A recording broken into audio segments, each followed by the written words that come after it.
izina ry'Imana Data na Mwana na Roho Mutagatifu, amen.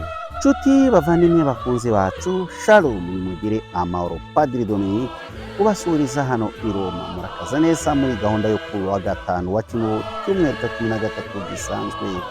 Nyagasani Imana akomeze abishimirwe, we uba wabahaye kuramuka, uba wabahaye kwirirwa, ubaherekeza umunsi ku wundi, ukaba ukiriho kugeza aya magingo. Muvandimwe, ndaguhamagara iteka gushimira Imana uko waba umeze kose, uko waba ubayeho kose, uko waba waramutse kose, ukaramukira no muri ibyo bibazo, ndetse giteka igihe ubona ugihumeka uyu mwuka w'abazima, ujye uzamura amaboko n'ijwi riranguruye usingize Imana yawe. Nta kindi twakunganya niyo Mana, niyo itubeshejeho, niyo buzima bwacu, niyo buhungiro bwacu. Niyo mpamvu rero muvandimwe mubwira ngo reka twongere tubwire Nyagasani Yezu tuti tubabarire Nyagasani Yezu, twaracumuye, twaranzwe n'intege nke, ariko tuje ngo uduhe umugisha wawe. Turamburira amaboko yawe, twaturiraho amagambo y'ineza, udukize. Wakijije benshi, wirukanye roho mbi, wakijije abarwayi, kandi Nyagasani Yezu watabaye abigishwa bawe umuhengeri. Dutabare Nyagasani Yezu, dukize Nyagasani Yezu, amen. Amagambo yo mu Ivanjili ntagatifu yanditswe na Matayo umutwe wa 9 umurongo wa 9 kugera kwa 13. Muri icyo gihe Yezu avuye i Kafarinawumu, yigiye imbere abona umuntu wicaye mu biro by'imisoro akitwa Matayo. Aramubwira ati nkurikira. Arahaguruka aramukurikira. Nuko igihe Yezu yari ku meza iwe, abasoresha benshi n'abanyabyaha baraza basangira nawe n'abigishwa be. Abafarisayi babibonye babaza abigishwa be bati, niki gituma umwigisha wanyu asangira n'abasoresha n'abanyabyaha? We rero abyumvise aravuga ati, abazima si bo bakeneye umuvuzi, ahubwo ni abarwayi. Nimugende rero musiganuze ikiri ijambo rivuga ngo icyo nshaka ni impuhwe, si igitambo. Erega sinazanwe no guhamagara intungane, ahubwo abanyabyaha. Iyo ni Ivanjili ntagatifu. Wowe nkurikira. Muvandimwe, nshuti yacu, ngiryo ijambo tukubwiye uyu munsi. Warakoze kuba warahisemo gufungura uyu murongo ukabana natwe, ugahererekanya ubutumwa ubusangiza abandi, bityo ukaba ufatanya natwe gusangira iri jambo ry'Imana. Yezu muvandimwe, turi gukurikira ya jambo rya Matayo buhoro buhoro, nubwo ku munsi w'ejo tutashoboye gukurikira iyi Ivanjili neza kubera ko hinjiyemo umunsi mukuru, ntitwakomeza Ivanjili nyirizina, ariko Yezu arakomeza uyu munsi gutegura abantu bazasigarana rya tsinda rya kiliziya ye, kuko igihe arabizi neza ko igihe kizagera agasubira mu ijuru nyuma y'ububabare bwe, y'urupfu rwe, y'izuka rye. Ni bande bazagumana iyo kiliziya? Ni intumwa n'itsinda ry'aba12. Ariko Yezu Kristo araritegura buhoro buhoro. Nibyo koko, Nyagasani atora uwo ashatse, agatora uko ashatse, igihe ashakiye, mu bashakiye, atitaye ngo uvuka muri uyu muryango, uvuka hariya, uri igikomerezwa, uroroheje. Dore ku isi yo uburyo itora, isi itora ukwayo. Isi muzajye mureba uburyo, yenda tuvuge mu bihugu bitandukanye, iyo bavuze ngo gushaka akazi, abantu babona akazi binyuze kuki? Hari abahabwa akazi bitewe na za ruswa, hari abahabwa akazi bitewe n'ikimenyane, hari abinjira mu mirimo kubera impamvu, hari abatorerwa ikintu kubera impamvu. Hari n'umwe mu bigisha nawe uzi numva muri Afurika uvuga ngo hari n'abahabwa n'akazi bikagera no mu itorero kubera akarere, kubera yenda amoko abantu bashobora gusangira, kubera iki? ibyo byose birababaje, biteye agahinda n'isoni, ni umwanda nk'uko Pawulo mutagatifu yamye abivuga. Ariko kandi Yezu Kristo we arenza abantu, arenza imigirire y'abantu, imitekerereze y'abantu. Niyo mpamvu imikorere y'ivanjiri ntagatifu, ndavuga iya Yezu Kristo, uyitegereje usanga itangaje. Nibyo koko urukundo rwa Nyagasani Yezu Kristo ruhoraho iteka ku bantu bose. Yezu Kristo ari gutora umupubulikani, yewe Matayo. Umupubulikani yarakoraga iki? Umupubulikani Matayo amutoye nk'umunyabyaha. Yo, ariko mwa bantu mubyumve neza, Matayo ni umusoresha, ari kuri gasutamo. Mufite ibihugu byanyu muherereyemo byose, muzi ko bigira gasutamo, ariko nk'inaha i Burayi biragoye kumenya gasutamo, kubera ko muri Afurika uburyo abazungu bagabanyije ibihugu bya Afurika bakabishyiramo imipaka, ugera ku gihugu ukabona umupaka ukabigaragaza. Ariko inaha i Burayi uba uri kugenda ukabona abantu ngo erega ngo ubu ngubu wavuye mu Butaliyani ngo ugeze. Ndetse ko mbona nta bantu nabonye, ko nta hantu bari guteza, ko nta mipaka biri hehe, bikagucanga. Ibintu by'imipaka ifite umugaga ikomeye ikontorora biri muri Afurika, ariko ni Burayi ntabyo wabona, ntabyo wabona, urigendera. Ndibuka hari igihe nari mu Bubiligi, ndangiye tugera muri Luxembourg. Tugeze muri Luxembourg abantu ese ni ati ubu ngubu wagiye mu kindi gihugu, dutambitse aterega ubu muri mu Faransa. Mana y'ijuru, nese ko narinzi ntituri guteza, ati gendere hano byarakemutse. Ibintu by'imipaka rwose ntacyo mvuze, ariko nawe urabyumva nyine nyuma y'ibyo mvuze cyo byasigiye abana ba Afurika. Rero uyu Matayo yari kuri gasutamo, yakoraga iki? Yari rujigo, yakiraga imisoro. Tubibutse ko mu kirya gihe aba Abanyaromani batuye hano, ariko Abanyaromani bavugwa muri kino gihe ntibakiri. Urebye igisekuru cyabo cyararangiye. Abangaba turi kumwe tujya tuganira tutari ko iyo bari gusoma ngo ibaruwa Pawulo nimwandikiye Abanyaroma, ni mwebwe. Hari ababigendera ati ni twebwe. Wakongera ko batari ko se abishe Petero na Pawulo nabaki? Ati ntabwo ari twebwe. Amaye none ko muhakana, mwemera bimwe biryoshye ibindi mukabihakana. Ariko icyo tuba dushaka kwerekana ni iki? N'urwenya gusa rushaka kwerekana iki? Generasiyo cyangwa se igisekuru cyabari Abanyaroma cyarangiye ngo mu kinyejana cyakangaye cya karindwi ntibakiriho kiriya gisekuru cyabari abantu. Icyo rero nshaka kongera gutsindagira ni iki? Aba Banyaroma bakoronizaga hariya muri za Yerusalemu n'akariya gace ko muri Aziya kose, habaga ikintu cy'amahoro, bakaka imisoro. Matayo yari mu bantu bayaka abapubulikani, ikagemurwa hano i Roma. Mbega ubukoroni! Ni nk'uko wabona ku gihe cyacu dukoronizwa n'Ababiligi cyangwa se n'Abadage. Mu by'ukuri uri umunyarwanda ufite ishyaka kabuhariwe, umuntu waba gukorana w'imbere, ukorana n'Abadage, ukorana n'Ababiligi, yagombaga kwitwa nk'iki? Nk'umugambanyi. Kuko avuga ati aba bantu baje kudutsikamira, none wowe urabakorera. By'umwihariko umuntu ushobora kugukorera mu buryo byoroheje, ariko iyo uvuze ngo araka imisoro n'amahoro akabigemura, araturya imitsi akayitwara mu banyamahanga. Niyo mpamvu uyu murimo Matayo yakoraga wari ugayitse mu maso y'Abayahudi. Matayo yafatwaga nk'umugambanyi, yafatwaga nk'uwiyanduje. Bibutse ko icyo gihe Abanyaroma basengaga ibigirwamana. Matayo rero yariyanduje, ntagomba no kwegerwa, ajya kumera nk'aba bandi twavuze b'abagabo babiri bari baritswemo na roho mbi. Kristo Yezu akuzwe. Ni muri urwo rwego rero Matayo agomba guhungwa. Kubona rero Yezu Kristo avuga ngo nari nituye hasi kubona Yezu Kristo avuga ngo ni umwana w'Imana, yamara kubivuga agasangira n'abanyabyaha, baravuga ati turakubonye, burya ntabwo ari byo. Kuri bo Abayahudi, Abafarizayi, abigisha amategeko nibo bumvaga ko ari abere. bakumva ko babanira Imana neza n'amategeko yayo.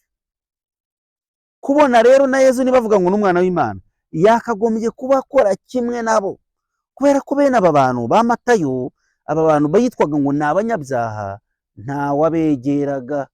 Yewe none se n'uwabaga warwaye ibibembe atiteye ntiyegerwaga, n'abariya bahanzweho na Roho mbi ngo ntawanyuraga iyo nzira, abo twumvise ku munsi w'ejo. Nkanswe uyu nguyu none wabyiyinjijemo, ninde se wamwegera? Abo bitwaga les êtres impurs, abahumanye. None wowe yarihumanyije igihe yiyemeje kwishora mu gukorera abagashakabuhake. Nicyo kibazo rero Yezu bari kumubaza ati, bakabaza abigishwa ati, ariko kuki uyu mugabo, kuki uyu mwigisha wanyu asangira n'abanyabyaha bite? Ibi si agahomamunwa, ibi ntaho byabaye mu Bayahudi. Yezu mu gihe barimo bamubwira gutyo, babwira abigishwa, Yezu ariteye imboni, ariteye ugutwi, ati mwa bantu mwe bite? Atanze umwanzuro mwiza cyakora, tudatinze muri byinshi. Abazima sibo bakeneye umuganga, ahubwo n'abarwayi. Yezu nibyo koko ntabwo yaje ava mu ijuru aje kwitangira abazima, uretse ko nabo twita abazima, abo bafarizayi bikonsideraga nk'abazima, nibo bari bararangiye disi, bari bararangiye. Kuko umuzima yakagombye kuba nk'uko twavuze ku munsi w'ejo, baba no muri Gadara basabwaga kwishimira ko Yezu yakijije bariya abagabo babiri bari baritswemo na Roho mbi. N'aba bafarizayi n'aba bigisha amategeko, igihe babonaga Yezu abwiye Matayo ngo nkurikira, bakagombye kuba bashimiye Imana, bakavuga ati, yo wa mugabo disi aretse bya bintu we, ayiwe arabiretse we, dushima Imana, dushima Imana, yabivuyemo yabiretse. Aho kugira ngo wishimire intambwe mugenzi wawe ateye, uri gwekenya. Nimubizi se, ushobora gucuruza bikaguhira, ariko disi nujya ubona ibintu byawe biri kujya imbere, uzajya ushinyika rero use kugira ngo biroroshye. Uko utera imbere, abanyeshuri nabo bakuri inyuma barizamura, ugomba kubimenya. Ushobora kwiga agatera agatambwe ukiga ukazamuka, n'abanzi wari ufite bari kubi utitonze, ugacuruza, ukeza, ugahinga, ukajya muri business, muri shuguri zitandukanye. Uko Imana ikuzamura, burya niyo mpamvu avuga ngo ujye uca bugufi. Mu guca bugufi ariko abanzi bawe cyangwa se abandi navuze, nabo bazamuka mu ishyari no mu bundi buryo budasobanutse. Niyo mpamvu rero abafarisayo n'abigisha amategeko nabo bagombye ko bashimiye Imana, ariko bakomeje kunangira umutima. Mujye mwishimira iteka n'ineza Nyagasani agiriye mwene wanyu, ineza Nyagasani agiriye abavandimwe banyu, ubuntu agaragarije abana b'Imana, mujye mushima Imana kubera iyo mpamvu. Ariko njyewe ijambo nshaka gutindaho ni nkurikira, wowe nkurikira, kuko ngo Yezu yarahitaga, yaratambukaga, aramwitegereza, aramubenguka. Wowe nkurikira, muribuka wa mwigisha amategeko we wavuze ngo njye nzagukurikira aho uzajya hose. Yezu aramwangira, yo Imana nuko ikora, aramwangira. Ariko Yezu uwitwaga umwigisha amategeko wumvaga ko ari intungane mu mategeko, Imana yaramwangiye. Ariko uw'isi yitaga umunyabyaha yashize mu gatebo, Imana iramubengutse. Nawe Yezu muvandimwe, ijuru rikubenguka uyu munsi, ijuru rigukunde, ijuru rikurembuze, ijuru riguhamagare, kandi nawe witabe, kubera ko nkurikira ni ijambo rimwe gusa. Wowe nkurikira niryo Yezu akubwira, nawe uyu munsi urahamagarirwa gukurikira Yezu. Ariko se gukurikira bivuze iki hano muri no jambo ry'Imana? Gukurikira Yezu Kristu ni ukuva mu byo wari urimo, changement, imyumvire, imikorere, imibereho, imitekerereze, ibyo byose ugahindura. Kuko Matayo yari hasi, yari yicaye kuri gasutamo yakira ibifaranga, kandi muri bukuntu nababwiye kwicara hasi icyo bivuga. Kuba uri hasi bivuga cya kibaya, za roho mbi, muri condition de péché, mu bubi. Guhaguruka bivuga iki? Ko yambwiye ngo nkurikira, ntabwo wakurikira umuntu udahagurutse, sibyo se? Uko biri kose niba wicaye ku ntebe nkubwiye ngo nkurikira, mbere y'uko unkurikira ubanza ukagira gute? Ugahaguruka. Ivanjiri nubwo iri kuvuga muri make, ariko Yezu yahagurukije Matayo amukura mu byo yari arimo, mu byo yari awugiyemo, mu byari byamutwaye umutima, ariko bidahesha icyubahiro izina ry'Imana, maze arabireka akurikira Imana. Ngicyo nawe icyo ugomba gukora uyu munsi, ni ukugira ngo nk'uko Nyagasani yahamagaye Matayo, nawe aguhamagare. Nk'uko Nyagasani yahagurukije Matayo, nawe aguhagurukize, maze niwite ku magambo abandi bavuga. Ako gace w'umurongo, Imana niguhamagara ntukite ku byo rubanda bavuga. Iyo Matayo aza gukurikira ibyo abantu bavugaga, yashaka kukubwira Yezu ati, oya, ndabona abantu batabishaka, ndabona abantu bamfitiye ishyari, ndabona harimo urwango, njye ndigendeye, urumva, mbivuyemo. Reka da, ndaguhamagara uyu munsi kutita ku magambo y'abantu. Ushobora kuzahamagarirwa yenda ukaza kuba bakaba ngo Imana ikaguhamagara, ukaba umubikira, ukaba umufurere, ukaba umupadiri, ukaba umupasiteri, ukaba iki, ariko abantu ibyo batuvuga hose bingana gute? Reka da, ariko witaye ku byo abantu bakuvugaho, ubwo waba ukibaye padiri? Yamaye.